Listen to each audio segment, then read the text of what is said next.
안녕하세요. 성균관대학교 영어영문학과 19학번 김서머입니다. 이 영상을 보시는 모든 편준생분들 그리고 편입에 관심이 있으신 분들 모두 반갑습니다. 저는 2021년 편입을 준비했고 2021년 2월에 성대 외 7개 학교, 총 8개 학교에 합격을 하게 되었습니다. 그리고 오늘은 제 합격 비결을 공유하려고 영상을 만들게 되었습니다. 제가 편입을 준비를 할 때도 편입에 대한 정보가 너무 부족했었어요.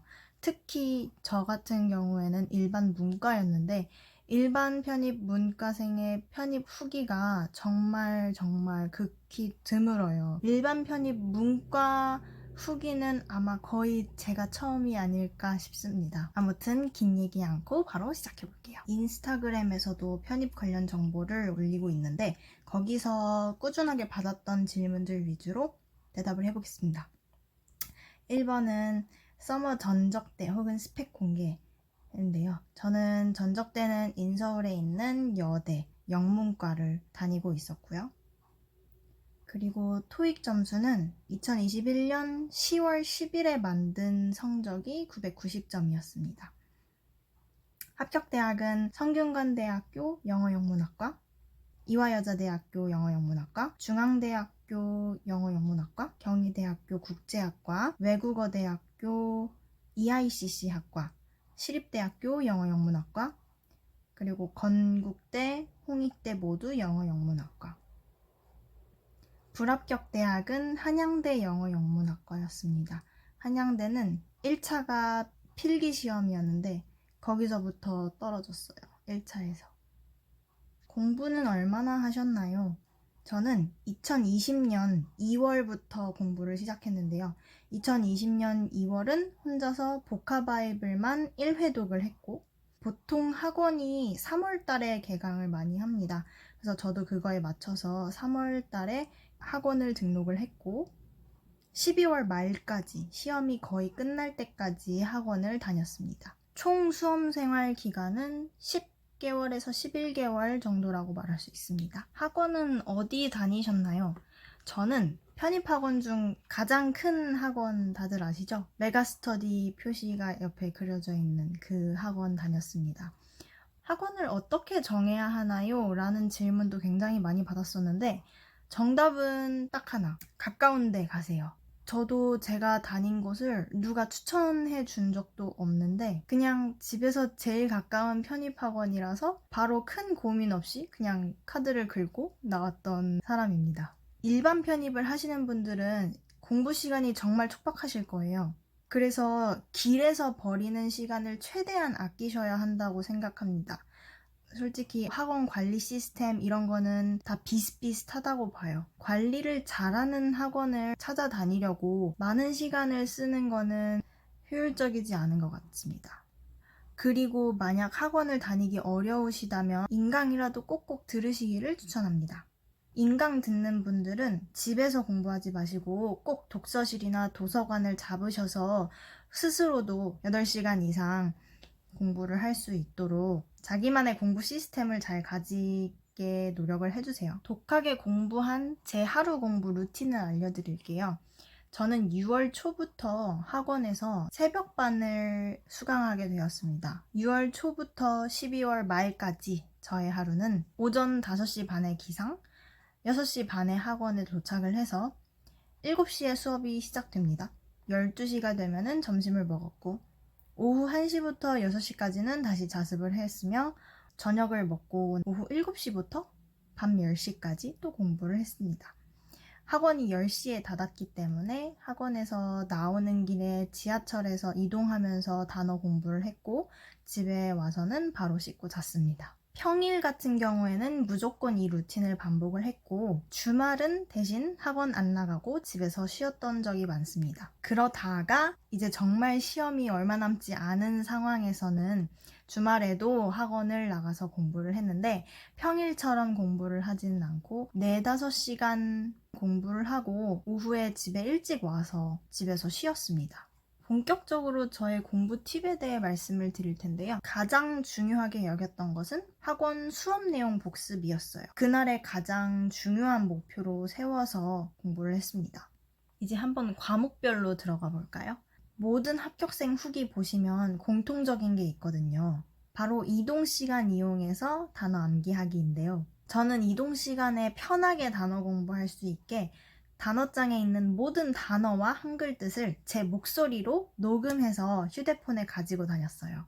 보통 단어장이 두껍기 때문에 지하철이나 버스에서 들고 있기 손도 아프고 버스 카드 찍을 때도 굉장히 불편한데 이렇게 폰에 녹음을 해놓으면 어디서든지 언제든지 들을 수가 있다는 장점이 있어요. 그래서 저는 이동시간뿐만 아니라 샤워할 때도 틀어놓고 샤워를 했고요. 자기 전에도 틀어놓고 잤습니다. 자투리 시간을 활용하는 최고의 방법이라고 저는 생각합니다. 우리 노래도 반복해서 들으면은 노래 가사가 자연스럽게 생각이 나잖아요. 그 방법을 이용한 거라고 생각하면 되실 것 같습니다. 다음은 문법 공부 편입니다. 저는 문법 왕초보였거든요.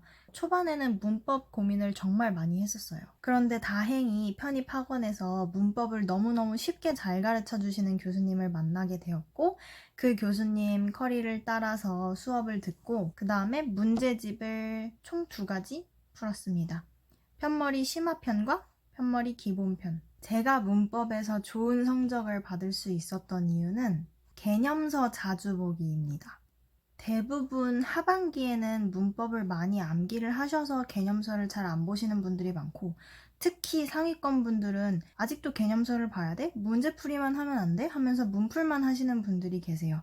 그런데 제가 자신 있게 말할 수 있는 것은 개념서를 일주일에 한 번씩 보는 것과 안 보는 것은 너무나 큰 차이가 있습니다. 저는 일주일에 한 번씩은 꼭 문법 개념서에서 한 챕터를 정해서 빠르게 속독을 한 후 편머리 심화편으로 감을 잃지 않게 하루에 30문제씩 풀었습니다. 문법 공부하실 때는 문법 문제 풀 때 주어 동사를 체크를 해 놓으시는 게 굉장히 중요한데요. 자습할 때도 주어 동사를 표시를 해놓고 문제를 푸는 습관을 들이니까 시험장에서 문제 푸는 속도도 빨라졌고 정확하게 정답을 골라낼 수 있었어요. 개념서 정리가 조금 어려우신 분들한테는 문법 마인드맵 그리기 추천드려요.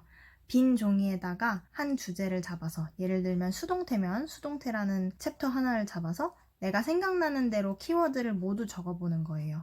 내가 쓴 마인드맵과 개념서에 나와 있는 개념들을 비교해보면서 내가 알고 있는 것과 내가 놓치고 있는 부분들을 동시에 정확하게 파악을 할 수 있어서 추천드립니다. 다음은 논리 공부입니다. 저는 논리 공부를 3가지로 했었는데요. 편머리 심화편, GRE, 그리고 학원에서 주는 예상 문제.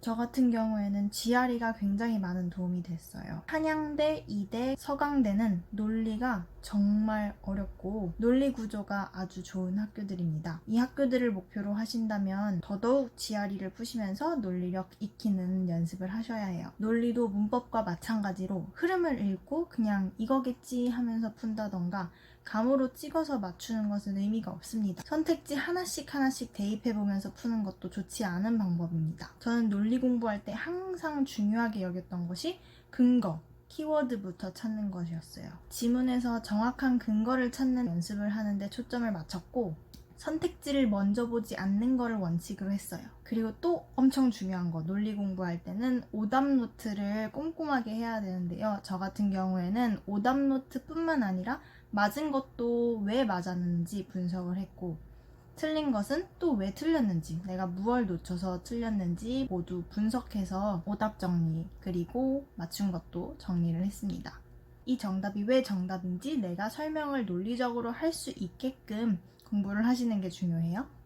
마지막으로 독해입니다. 독해는 총 3가지로 공부를 했는데 편머리 심화편, 학원 교재, 그리고 학원에서 주는 예상 문제. 독해를 풀 때는 논리와 반대로 선지부터 읽었습니다. 선지를 꼭 읽어야 하는 문제 유형이 2가지가 있는데요. 하나는 infer, 그 다음에 또 한 가지는 cannot be inferred. 빠르게 훑으면서 키워드처럼 보이는 거에 동그라미 하신 다음에 지문을 읽으시면 됩니다. 그리고 편머리 심화편을 보시면 주제별로 나눠져 있거든요. 예를 들어 과학은 과학 지문끼리, 그리고 사회는 사회 지문끼리 이렇게 나누어져 있는데 저는 풀 때 나누어져 있는 거를 차례대로 풀지 않고 랜덤으로 풀었어요. 인문 1개, 과학에서 1개, 사회에서 1개 이렇게요. 이게 실제 시험에서도 다양한 주제의 문제를 정해진 시간 안에 풀어야 되잖아요. 그래서 독해 공부하실 때도 1개 풀고 채점하면서 쉬고 하지 마시고 다양한 주제의 5개를 고르셔서 연달아 푸시는 거를 추천드려요. 독해 오답 정리도 필수로 했었는데요. 논리처럼 맞은 것도 정리하고 틀린 것도 정리했어요. 선지 해석을 어렵게 만든 구문이나 관용 표현 같은 것들 암기하고 넘어갔고 지문에서 나온 모르는 단어도 암기했습니다. 그리고 오답 정리를 할 때는 이 지문의 논지를 내가 제대로 파악했는지, 만약에 파악을 못하였다면 어떤 것 때문에 내가 이 논지를 놓쳤는지도 파악을 해주셔야 돼요. 이렇게 평일에는 빡세게 공부를 하고 주말에는 새로운 걸 보기보다는 평일에 했던 거를 복습하는 위주로 했습니다. 그래서 주말에는 그 주 평일에 봤던 단어들 그리고 틀렸던 오답 문제들을 다시 한번 복습하는 시간으로 가졌던 것 같습니다. 저는 이게 굉장히 저에게 많은 도움이 되었다고 봐요. 이렇게 저의 공부 방법은 여기서 끝이 났는데요. 정말 할 게 많죠. 저도 편입이 처음이라 공부를 하면서 내가 제대로 공부하고 있는 걸까? 내가 올바른 방향으로 공부를 하고 있는 건가? 의심을 수천 번, 수만 번도 더 했는데 지금 편입을 준비하시는 분들 모두가 이 생소하고 아직 체계적이지 않은 편입 공부를 하고 있으면서 많은 고민들을 하고 계실 거예요. 완벽하게 방향을 잡고 공부하는 편준생은 아마 없지 않을까라는 생각도 듭니다. 그러니 여러분 방향에 너무 고민하는데 시간을 많이 들이지 마시고 당장 내 눈앞에 놓여진 것부터 해결하는 것이 공부를 매일매일 꾸준히 할 수 있도록 도와주고요. 성적 향상시키는 데에도 도움이 됩니다. 저만의 편입 공부 후기는 여기까지 하도록 하고요. 또 들려드릴 만한 꿀팁이 있다면 또 영상으로 가져오겠습니다. 편준생 여러분 화이팅 하세요.